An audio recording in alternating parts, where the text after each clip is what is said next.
Close your eyes for a moment.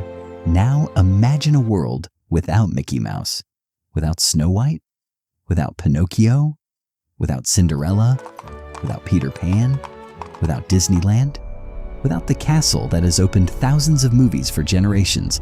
Strange, isn't it? It's almost impossible to picture modern childhood without those stories. Yet every one of them can be traced back to a single dream. A dream carried by a skinny boy who grew up on a struggling farm in Missouri. This is the incredible true story of Walt Disney. Before we begin this journey, if you also enjoy discovering the secrets behind the success of extraordinary people, take a moment to like this video and subscribe to the channel. It's a simple action, but it helps this channel reach more people who are striving to achieve greater things in life, just like you. And now, imagine opening your eyes one morning and realizing that you are that person. The journey begins. You are 5 years old, and the world is Marceline, Missouri. 40 acres, an orchard, a pig your father lets you name. Your father, Elias, is a hard man, not a cruel one.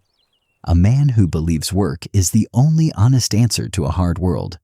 You spend hours drawing animals on scraps of paper. Nobody calls it talent yet. It's just something you do instead of chores. Then the farm fails. Elias's health breaks. Your family moves to Kansas City, and this is where your childhood starts costing you something. Your father buys a newspaper delivery route for you and your older brother, Roy. You should know Roy now because he matters more than almost anyone else in this story. He's 8 years older. Where you see a blank wall and imagine a mural, Roy sees the blank wall and calculates what the paint will cost. You'll spend your whole life seeing things that don't exist yet. Roy will spend his finding a way to pay for them. The alarm doesn't need to ring. Your father is already awake. While other children your age are asleep, you're folding papers with fingers gone numb. Winters in Missouri are not gentle. Some mornings, you can barely keep your eyes open by the time the route is finished, and exhaustion follows you straight into the classroom. This isn't a job that leaves money in your pocket. Your father sees the work as simply what the family requires. Something quiet starts forming in you anyway. A hunger to build a life where imagination isn't something you steal in stolen minutes. Where it's the whole job. At 16, you lie about your age to join the Red Cross Ambulance Corps in World War I. By the time you reach France, the fighting has already stopped, but you spend months driving through a continent still smoking from war. Your ambulance covered in cartoons instead of camouflage. You come home having already seen more of the world's chaos than most adults ever will. And you still just want to draw. At 20, back in Kansas City, you meet a quiet, meticulous young illustrator named Iworks. You two become something rare, creative partners who complete each other instead of competing. You start experimenting with animation, a technology still clumsy and young. You and start a small studio, Laugh-O-Gram Films. For a while, it works. You sign a deal to sell your cartoons nationally. This is the moment you start to believe. This is it. It won't be.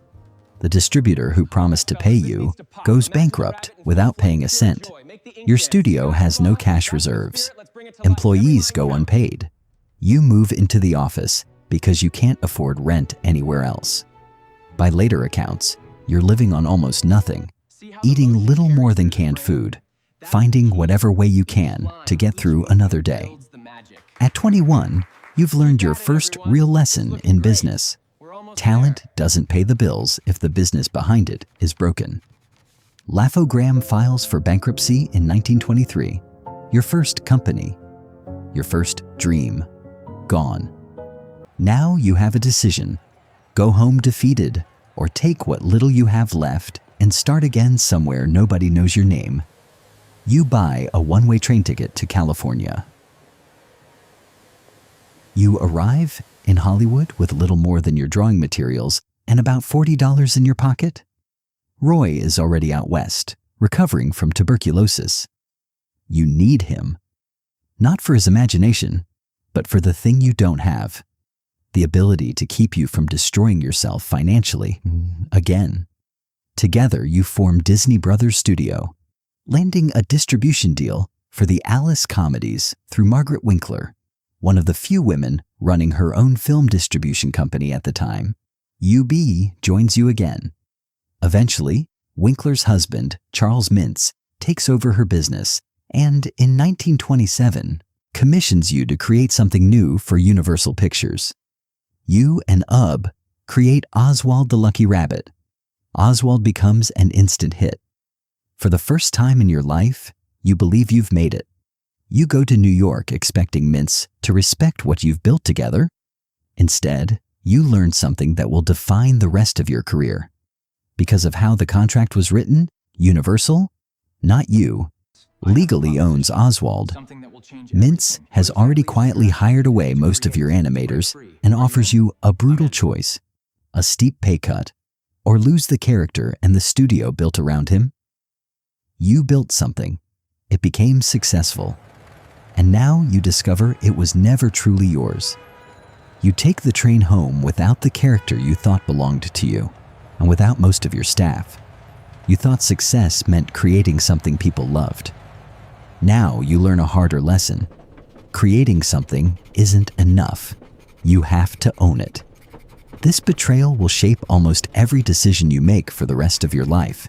You need a new character, fast. According to the story you'll tell for the rest of your life, the idea comes to you on that same train ride home, sketched from memory of a mouse that used to visit your old studio. Historians will spend decades complicating this story, crediting UB Iwerks with much of the actual character design. Whatever the exact truth of that train ride, what comes out of it is a character you first name Mortimer, until your wife Lillian tells you the name sounds ridiculous and suggests something friendlier instead. Mickey Mouse. Understand what this actually means. You just lost your company's biggest asset and most of your staff. If this next character fails, there may not be a next chance. To the world, decades from now, Mickey will be a symbol of childhood itself. I've got it. But to you right now, he is something expression. simpler. He is a second chance with a tail. You can't find a distributor for your first two Mickey cartoons. Silent films are already old news. So you gamble again, with almost nothing left to gamble with, producing a third short with fully synchronized sound, something almost nobody in animation has attempted. Steamboat Willie premieres in New York in November 1928. Audiences aren't just watching a cartoon. They're hearing one in perfect rhythm for what feels like the first time. The reaction is overwhelming. Somewhere along the way, a mouse saved your life. This is that moment. But success creates a new, quieter pressure. Now you have to keep doing the impossible, again and again. Mickey becomes a global phenomenon within a few short years. By the mid-1930s, you're one of the most successful men in an industry you helped invent. And you're already restless. 6 minutes was never going to be enough for you. You want a full-length animated feature. You choose Snow White and the Seven Dwarfs. Around Hollywood, skeptics dismiss the project as Disney's folly, a nickname that will follow the production into legend. No one believes audiences will sit through 80 minutes of cartoon, or that any studio can afford to animate a film that long. You put your own finances on the line, even mortgaging your home as costs climb toward roughly $1.5 million. Enormous for the era. Roy runs the numbers on how close to the edge you actually are. He doesn't share your certainty. He shares your bank balance, which is a very different thing to carry. Somewhere in the middle of production, the math changes on you. Snow White stops being a film you're choosing to make and becomes a debt you now have to finish, whether you believe in it on a given morning or not. There's no version of this where you simply stop. You can only go forward. The film premieres in Los Angeles in December 1937. By the end of the screening, The audience is standing and applauding. Snow White becomes an enormous era-defining success, proving that feature-length animation could become a true commercial phenomenon. This should have made everything easy. It didn't. Flush with confidence, you build a new studio campus and greenlight Pinocchio, Fantasia, and Bambi almost simultaneously. Your most ambitious work yet. And then you watch two of them fail to earn back what they cost, not because they're bad, but because war has cut off much of the European market your studio once depended on. The timing feels almost cruel. You finally have the studio, the talent, and the technology to make your most ambitious films, just as the world loses its appetite for buying them.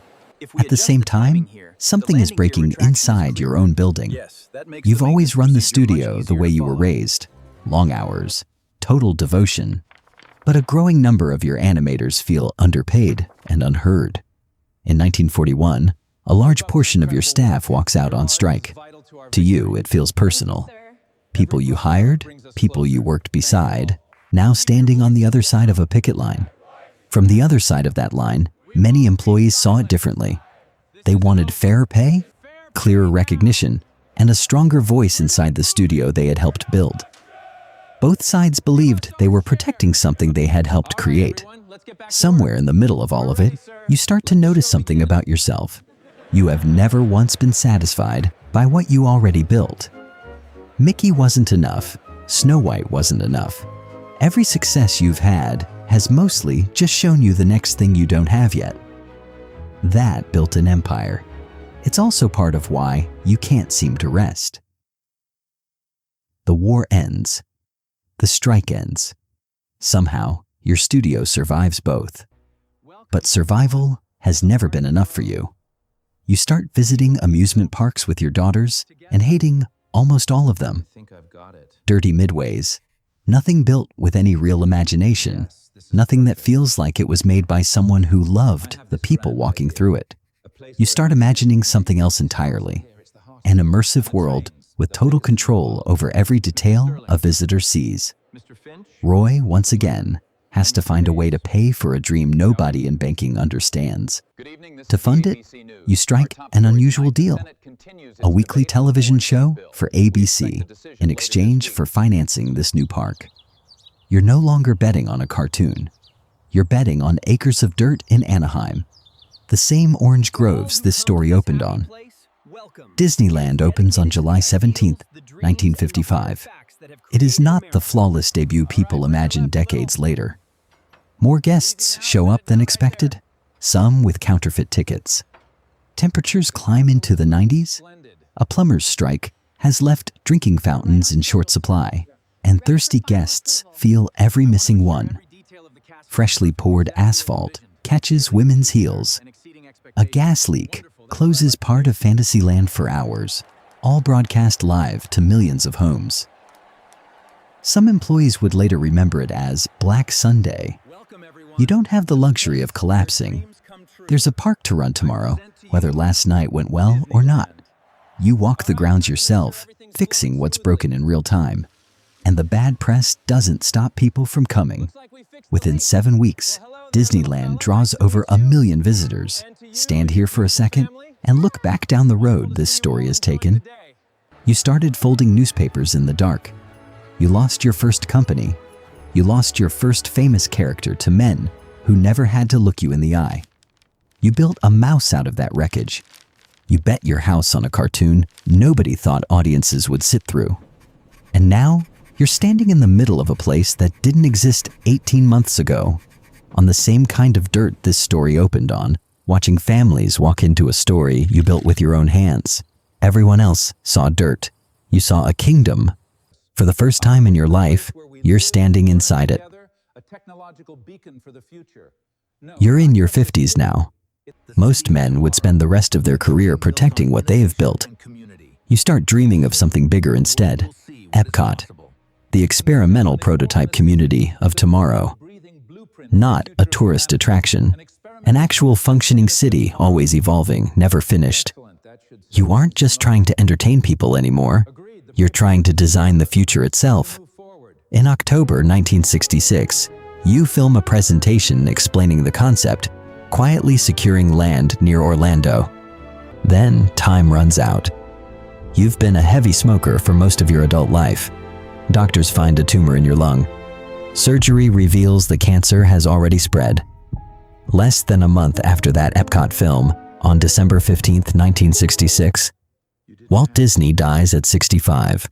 A popular myth says your body was cryogenically frozen, waiting for a future you never saw. It isn't true. You were cremated, and your ashes rest at Forest Lawn Memorial Park. But the myth says something honest about how people felt about you. A man always planning tomorrow, who ran out of tomorrows of his own. Roy comes out of retirement one final time to finish what you started and make sure the Florida project carries your full name, Walt Disney World, a permanent tribute to the brother whose dream he came back to finish. It opens in 1971. Roy dies himself only months later.